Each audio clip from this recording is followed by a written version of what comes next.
Seger keneh ketinggal di rumah. Baiklah para jamaah sekalian, kita sejenak untuk mengenang sejarah perjuangan Rasulullah yang sekarang sudah sampai abad ke-15. Bismillahirrahmanirrahim. Assalamualaikum warahmatullahi wabarakatuh.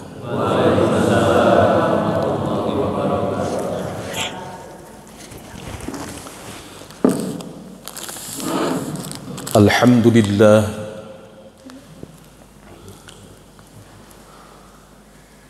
asyhadu an la ilaha illallah wa asyhadu anna Muhammadar Rasulullah. Allahumma salli wa sallim ala sayyidina Muhammadin wa ala alihi wa ashabihi wa mawalah, amma ba'du. Faqala Allah Ta'ala fi kitabihil karim, A'udzu billahi minasy syaithanir rajim.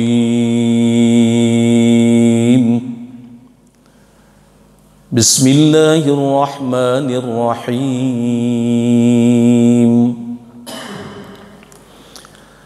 Laqad ja'akum rasulun min anfusikum azizun 'alaihi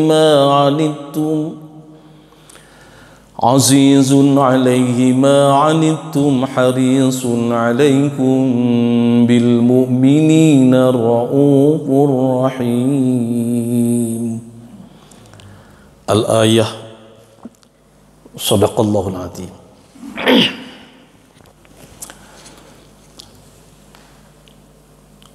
Pada pagi hari waktu subuh yang insyaallah keberkahan dibukakan oleh Allah Subhanahu wa taala kepada mereka yang senantiasa memperlihatkan ruku dan sujud, apalagi melakukan salat berjamaah. Mudah-mudahan kita semua termasuk di dalamnya, mendapat keberkahan, ampunan dan ridha Allah Subhanahu wa taala. Kita bersyukur walau dalam suasana COVID-19 kita masih tetap segar bugar, sehat walafiat, dengan selalu tetap menjaga protokol kesehatan berdasarkan kaidah-kaidah kesehatan. Tidak usah disebutkan lagi karena semua sudah dewasa, semua juga sudah punya kesadaran, semua ingin tetap sehat walafiat. Kita tetap bersyukur atas segala nikmat Allah yang tak henti-hentinya, sehingga sampai pagi ini dan subuh ini kita masih bisa dipertemukan, bersilaturahmi, bertalabun ilmi dalam rangka memuliakan dan mengagungkan Kangjeng Nabi untuk keselamatan kita dunia dan akhirat. Kita juga senantiasa sanjungkan kalimat-kalimat indah untuk baginda Rasulullah. Dan insya Allah setiap membaca sholawat diharapkan konsentrasi kita, pikiran kita, hati kita, kesadaran kita tertuju kepadanya, supaya antara bibir kita, lidah kita, gigi kita, gerakan-gerakan mulut kita terkoneksi langsung dengan hati. Lalu hati melemparkan koneksitasnya dengan Rasulullah. Karena orang yang punya jasa besar, apalagi baginda Rasulullah, walaupun sudah tidak ada secara lahiriah, bal ahya'un, mereka itu tetap hidup, beliau itu tetap hidup. Makanya kalau kita berucap dalam at-tahiyyat, salat baik at-tahiyyat awal maupun akhir, ada kata-kata Assalamu alaika ayyuhan nabiyyu wa rahmatullah wa barakatuh. Tidak ada perbedaan, semua kelompok mengucapkan itu. Kalimatnya assalamu alaika, keselamatan bagimu. Kata-kata kamu dalam bahasa kita itu harus berhadapan orangnya. Namanya dalam kaidah bahasa Arab dhamil mukhatab, isyarat yang menunjukkan berhadapan antara satu dengan orang lain, antara saya dengan bapak sekalian.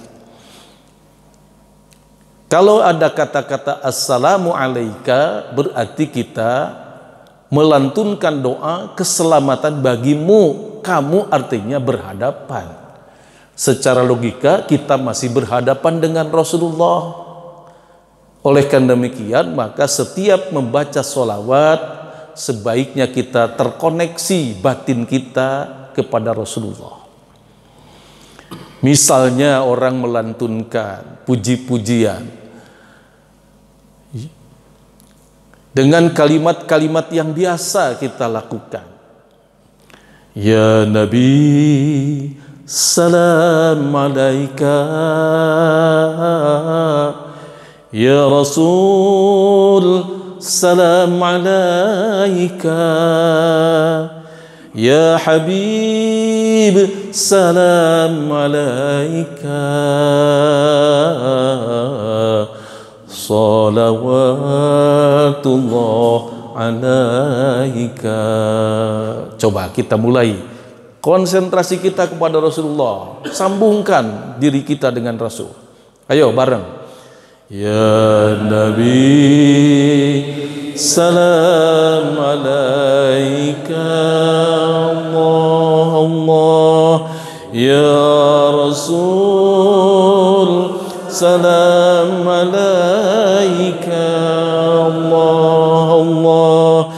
Ya Habib, salam alaika. Salawatullah alaika. Ini harus jadi habit, kebiasaan, supaya antara kita dengan Rasulullah itu kemanapun kita selalu ingat baginda, walaupun tidak diucapkan ya Rasulullah, ya Rasulullah, tidak, tapi sudah terdaftar, ada koneksitas antara kita, ada hubungan batiniah kita. Seperti tadi kita mengumandangkan kalimat-kalimat indah al-asmaul husna, bukan sekedar dibaca kosong, bukan. Walaupun itu manfaat, itu bagus, itu baik, tetapi alangkah indahnya dan lebih utama lagi jika setiap kata yang kita ucapkan itu adalah terjadi koneksitas kepada Allah. Misalnya, ya Allah, ya Rahman, ya Rahim, ya Malik, ya Kudus, ya Salam, ya Mu'min, ya Muhaimin, ya Aziz, ya Jabbar, ya Mutakabbir, ya Khaliq, ya Bari, ya Musawwir, ya Ghaffar, ya Qahhar, ya Wahhab, ya Razaq, ya Fattah, ya Alim, dan seterusnya. Ketika kita melantunkan ya Allah, memang Allah Tuhan kita, Rabb kita. Ketika kita melantunkan la ilaha illallah, ay la mawjuda illallah, tidak ada yang eksis kecuali Allah. Apa artinya kita, Pak? Bukan tidak ada arti eksistensi kita, tapi eksistensi kita ini terbatas oleh dimensi ruang dan waktu. Orang tetangga kita ngomongin orang, kita tidak tahu. Apakah hati-hati bapak-bapak ini, ibu-ibu yang ada hadir di sini kita tahu? Tidak. Bapak juga tidak tahu keadaan saya yang sesungguhnya. Bahkan kata Sigmund Freud, seorang aktif psikologi dalam, maaf ini tidak menggurui, jiwa seseorang itu ibarat gunung es yang terapung di tengah lautan yang luas dan dalam. Hanya 10% yang terlihat nampak gunung es di dalam lautan itu. 90% tenggelam dalam lautan. Ketika ada gunung misalnya Krakatau, yang kita lihat hanya puncaknya saja kan. Dalemannya itu anggap saja 90%. Jadi kalau kita ingin mengetahui seseorang sehebat-hebatnya manusia, katakanlah dukun bisa naksir, bapak ini karakternya hebat pak. Bapak tentara bukan? Bukan pak. Punya saudara tentara? Tidak pak. Pernah latihan tentara? Tidak pak. Barangkali pernah mendengar suara tentara? Ya kalau tentara ngobrol, tetangga saya tentara ya pernah. Makanya saya tidak terlalu jauh naksir bapak itu. Pasti bapak itu ada sifat ketentaraan. Padahal jauh kan. Hanya dikira-kira saja. Itulah para dukun sifatnya seperti itu. Sehebat apapun kita mengenal seseorang, hatta bapak mengenal istri, istri mengenal bapak, itu hanya 10% kata teori ini. Makanya bertemu orang itu tidak bisa kita ujug-ujug sembarang wasi atau nyau katai ngora na orang. Bohong itu pas secara teori. Nah kita ini sering melihat sesuatu itu yang nampak.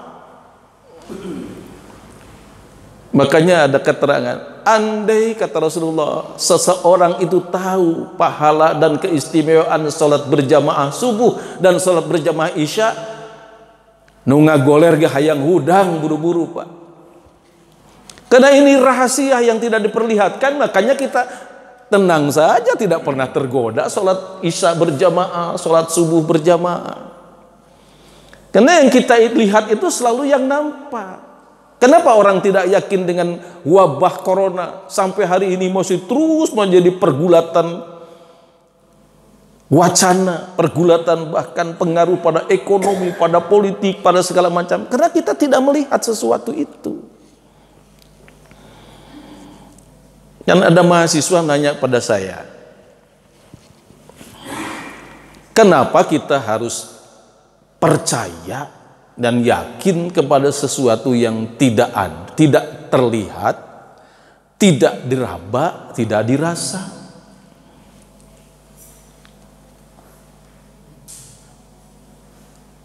Tuhan tidak bisa dilihat, tidak bisa diraba, tidak bisa dirasa. Kenapa kita harus beriman gitu? Coba kalau ada pertanyaan seperti itu mau jawab, bagaimana jawabannya? Seperti tukang cukur kan, ada orang yang masuk dicukur ke tukang cukur, bari nyukuran teh orang Garut pengen tukang cukur banyak. Bunten pilih orang Garut kak, ulah kasih inggung deh bang. Soalnya terkenal sekarang setelah Pak Jokowi dicukur di situ. Alhamdulillah daerah Bojong Salam kan itu antara Bagendit ya. Cek tukang cukur di bari ngetek eueuh Gusti Allah teh. Eueuh kumaha yakin. Nah, wani ngomong gitu Kang, cek nu dicukur teh. Mana buktina? Jelema nu garering, jelema nu miskin. Geuning eueuh buktina Gusti Allah teh. Eta nu dicukur lain kalakah ngeunah dicukur teh Pak. Hayang ngajawab kumaha neangan jawaban supaya knock out gitu. teka pikir Pak, tapi kareng saya dicukur ngahuleng nu dicukur teh Pak.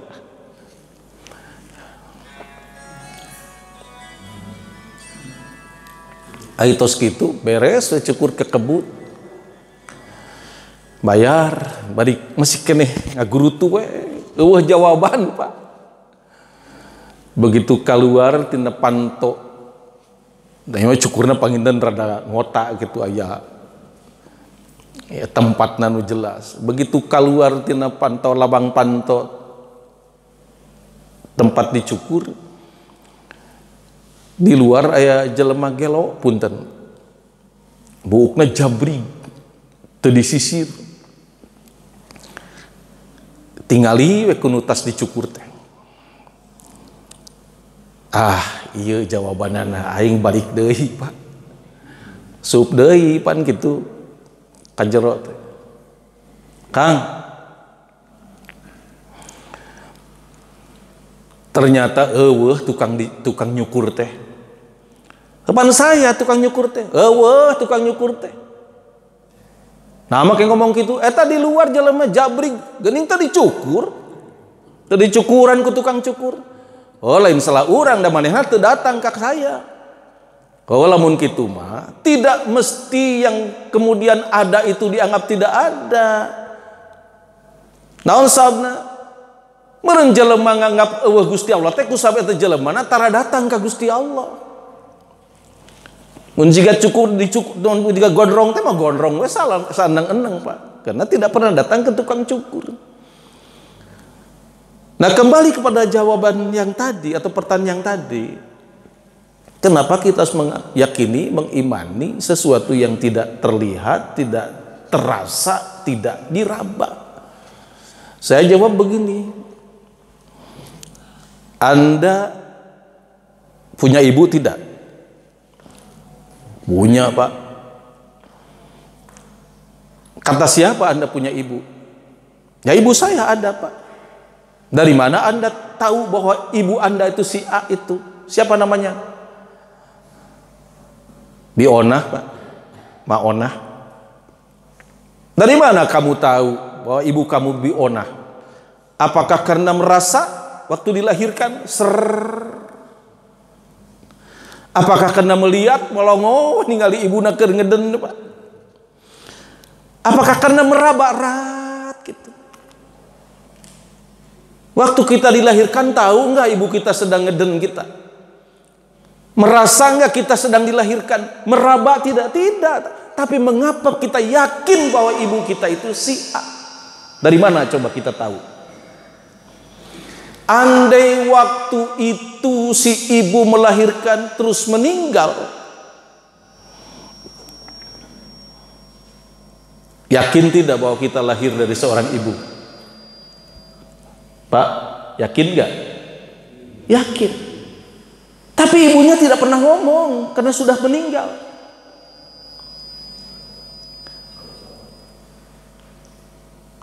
Yakin. Coba sekarang ibu kita lahir ini tidak melihat, tidak merasa, tidak meraba, tapi begitu yakin bahwa ibu kita si A.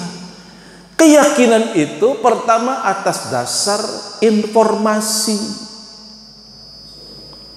Dari siapa? Mungkin dari ibunya sendiri, mungkin dari ayahnya, mungkin dari tetangganya. Nah, kamu itu dilahirkan di tempat ini jam sekian, ibu kamu namanya ini.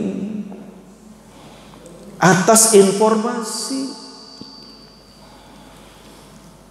Yang kedua atas dasar pengakuan langsung dari ibunya. Nah, akulah ibumu, aku yang melahirkan kamu. Nah sekarang Gusti Allah, dari mana kita tahu Gusti Allah? Apakah karena melihat, karena merasa, karena meraba? Bukan. Tapi atas dasar informasi. Dari mana informasi itu? Bisa dari fakta kehidupan ini. Bisa dari mimpi. Kok kenapa hidup ini ada mimpi? Kata para ahli psikologi, kata ahli filsafat.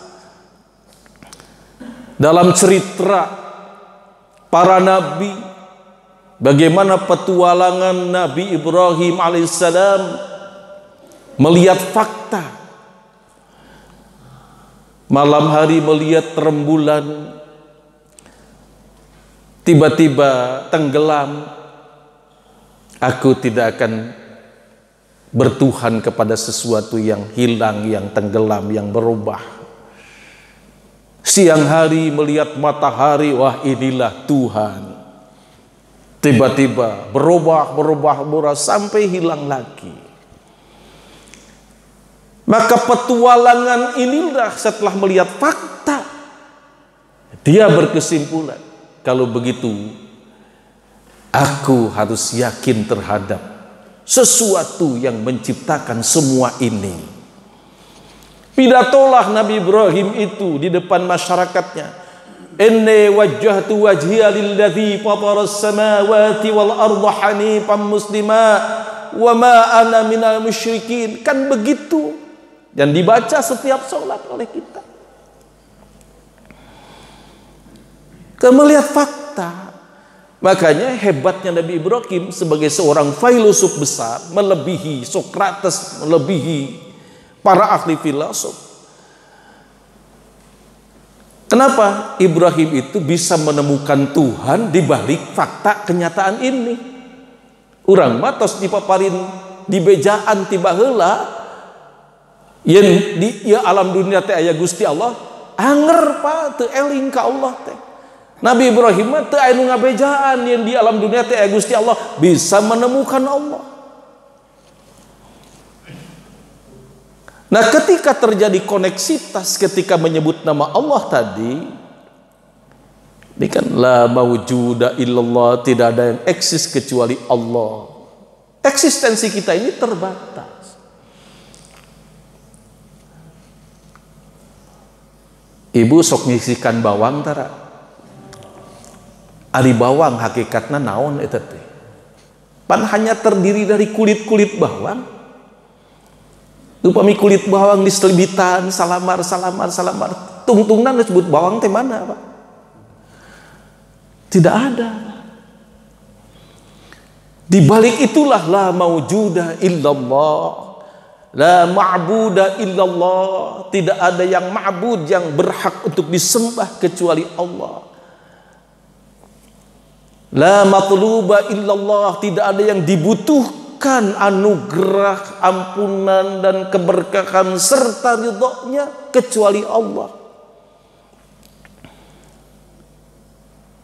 La maqsuda illallah, tidak ada yang kita tuju selain Allah.